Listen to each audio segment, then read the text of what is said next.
কে যাবে বাজারে, তো এই দিয়ে আমি গেস্ট মেনু বানাচ্ছি। পরিমাণটা তোমাদের দেখালাম, আমি 3টে মাছের ওইটা কাটা বেছে সেদ্ধ করে ওরকম একটা পিস হচ্ছে। এবার মাখা হয়ে গেছে, আমি কিন্তু চিনি টিনি কিছু দিলাম না, তোমরা চাইলে চিনি দিতে পারো, বাট আমি খুব একটা খাবারে চিনি দেওয়া পছন্দ করি না, ওই জন্য আমি দিই না।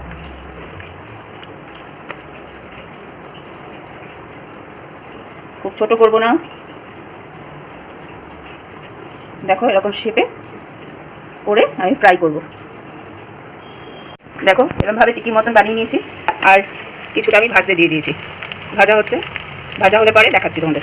দেখো আমার জুকো সোনা ওয়েট করছে, জুকো জুকো, এই যে ভাজা হচ্ছে, জুকোর ভাত বসিয়ে দিয়েছি, আজকে জুকো মাছ খাবে।